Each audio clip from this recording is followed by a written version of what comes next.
Yo, we live. Hey man, welcome back to the Golden Goose DFS show. I am your host, Chandler Blakely, aka Goose, here today bringing you another edition of my starting five for DraftKings and FanDuel, alright?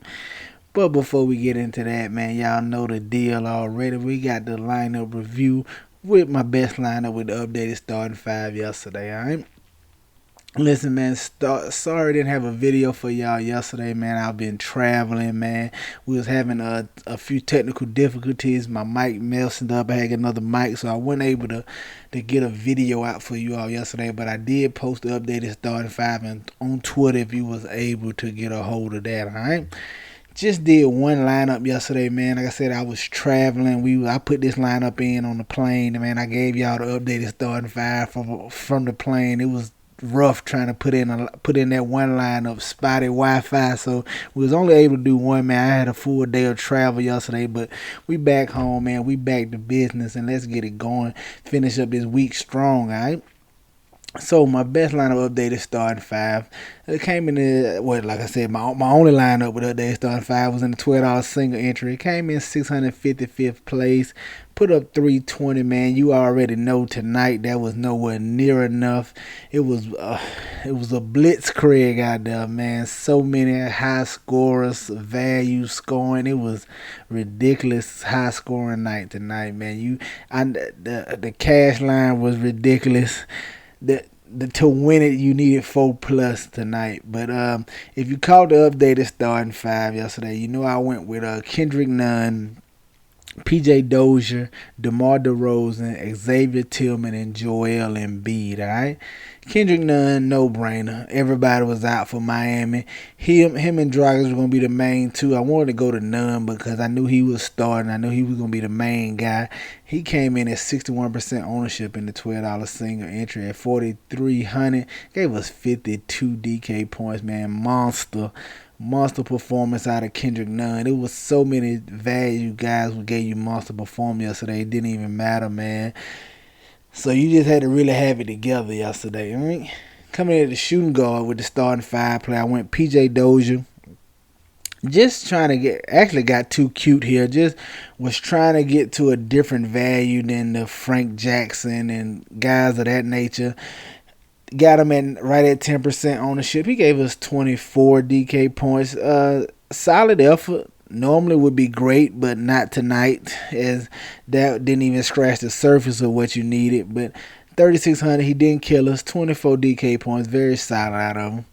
At the small forward, I went DeMar DeRozan. Got him at 12% ownership. Coming to this game with Indiana.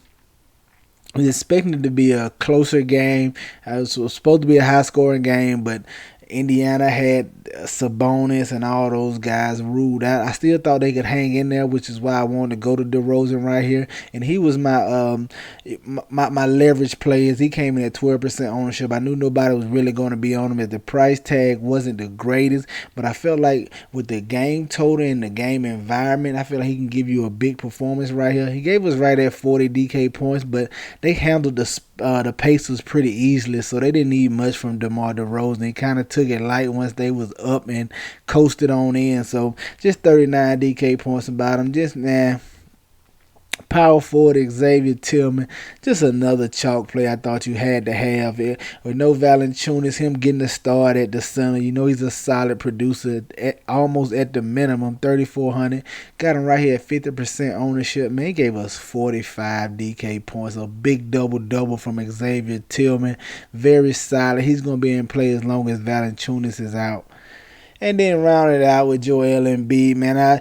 This one kind of swung against me. I was on Embiid all day before the Simmons and Tobias Harris news. I just knew he could kill Golden State inside with the likes of Looney and Draymond Green trying to guard him. I knew they was in trouble down low. But as we got closer to lock, Ben Simmons and Tobias Harris being ruled out undoubtedly pushed the ownership over here towards Embiid. So he came in a little higher than expected.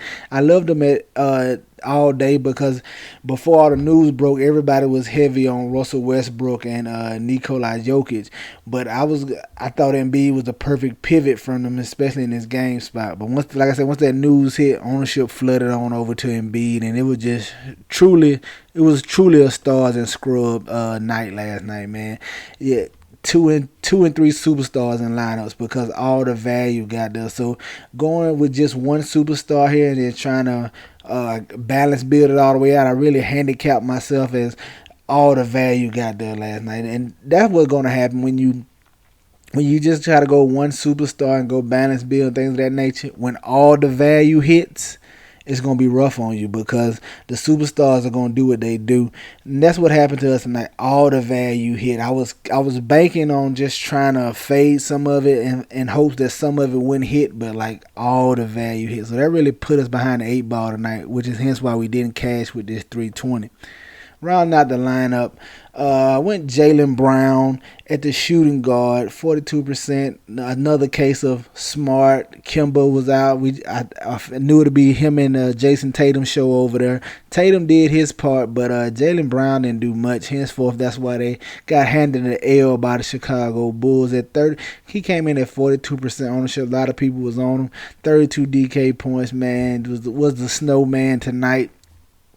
But rounding out, coming at the bottom, I went Malcolm Brogdon just to go as a run back to DeMar DeRozan. Like I said, I was expecting this game still to be pretty high scoring. I felt like the Pacers should be able to hang in there as the Spurs haven't been dominant this year. So I thought this game was a great game environment. So I wanted to run back Malcolm Brogdon.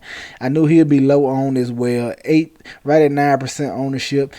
He was another, like I said, the blowout just hindered him too. He gave us right at 39 DK points. Just solid effort from him. Not enough to win it though. And then at the bottom, my man Gorgon Batadze, however you say it, got him at 15% ownership. Late addition to the lineup. Got the news that he would be I was Deadman here, but once we found out Precious wasn't starting, I made the move to Batadze. And he was having a monster game, man. Rolled his ankle, though. Left the game a little early. That really hurt us a little bit here. But he gave a very solid performance. 28 DK points at 3,900 price tag. That was the lineup today. Like I said, just one lineup, man. We was traveling. I couldn't really dive in how I normally do. But we back today to get to the money. Let's see what I got cooking for y'all on this Tuesday slate, man. Nice little 5-gamer here. Right now, we know most of the injury news, but y'all know the way it's going lately. It's going to be tons of news come tomorrow. It's going to be some guys we weren't even thinking about being out. But let's get right into it, man. At the top, I want to look at De'Aaron Fox right here, the point guard. This is my early pivot play because I know everybody's going to be going to Kyrie Irving, as well as you should. It's a nice matchup for him and going against the Pelicans, up-pace matchup. He doesn't have Harden or Durant. So he's in a great spot. So a lot of people are going to Kyrie Irving. I have no problem with that play tomorrow. But just pivoting, looking to pivot early, I have no problem going De'Aaron Fox right here. Great game environment as well right here. Sacramento, Minnesota, Brooklyn, New Orleans going to be your highest two totals tomorrow, man. So just a pivot from the all the chalk that I know that's going to be Kyrie Irving. I like De'Aaron Fox. He's been very solid. Been balling. 9,800. Nice price tag. I wish it was a little lower, but like I said, this game against the the Minnesota Timberwolves, he should be able to take advantage of this matchup right here as they get up and down. It should be a back and forth game. I like getting the De'Aaron Fox. Coming in at shooting guard, guy I want to look at, Terry Rozier going against the New York Knicks. Tough matchup. Knicks play tough defense, man. They're very solid, slower pace game for the Hornets here.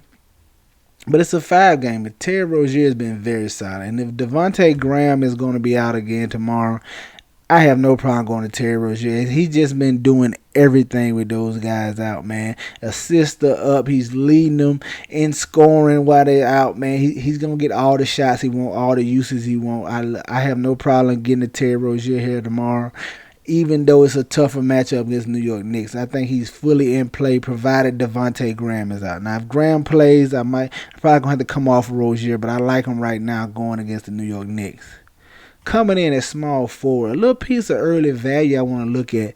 Najee Marshall for the New Orleans Pelicans. Man, I like this kid. I like his game. He has a very polished game. He's a very solid player. He's going to be a very solid player in this league, man. Love his fantasy production. The only concern with him is the minutes. It could be anywhere from 25 to 30 minutes, maybe a little more depending on how he's playing. But he's really stepped into that Josh Hart role. He gets all Josh Hart minutes with him being injured, and I like him. He looks for his shot, but he's not. He's not just chunking it up. He plays within the offense. I like his game. I like him in this system over here, and I like Najee Marshall at small forward going against the Brooklyn Nets tonight. Coming in at power forward, another guy I want to take a look at. P.J. Washington made his way back last time out, gave a very solid performance. They're going to need his size down low to help trying to deal with Randall in this matchup. He should be in line for 30-plus minutes at 5,400. Hoping he gets a little center run too. That really helps his rebounding rates. He's a better play when he gets more run at the center. But I like getting the P.J. Washington in his matchup against the Knicks tomorrow as well. And then coming in at center, probably the chalk play of chalk plays tomorrow, Enes Kanter.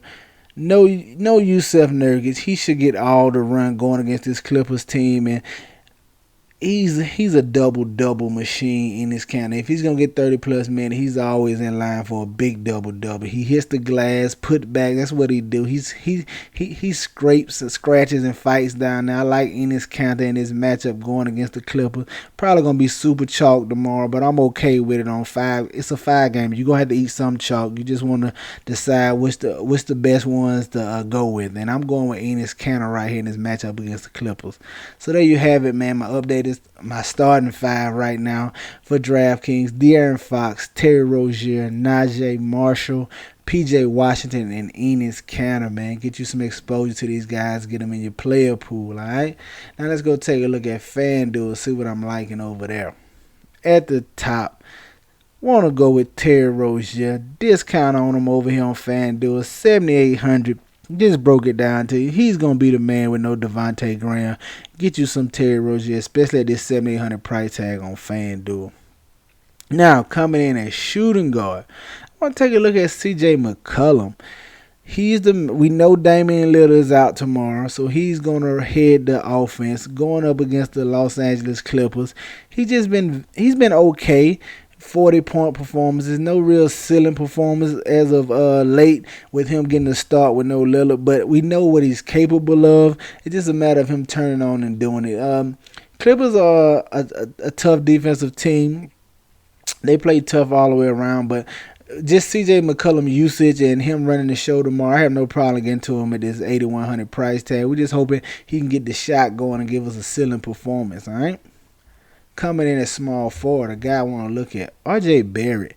This is more so the price teamed with the opportunity. We know the minutes are going to be there. He's going to see big minutes, especially with Alec Burks being out. His minutes, they was already solidified. He might find 1 or 2 extra. He should be in line for 36 minutes. 5,800 price tag. This is a great price tag on him over here on FanDuel. I like it, and I like the matchup. Going against the Charlotte Hornets, up-pace game for the New York Knicks. Get you some R.J. Barrett tomorrow. Coming in at power forward, I want to look at Harrison Barnes.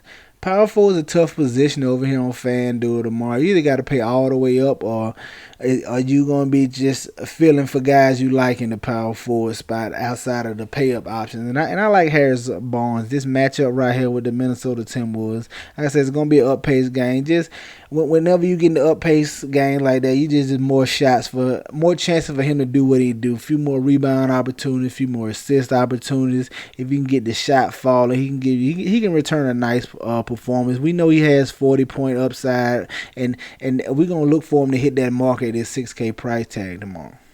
And then rounding out at center, Enes Kanter, 5,500, just too cheap. Going to be mega chalk on FanDuel at that price tag. But just lock him in, man. Get different somewhere else. You know how it go. Get you some Enes Kanter, all right?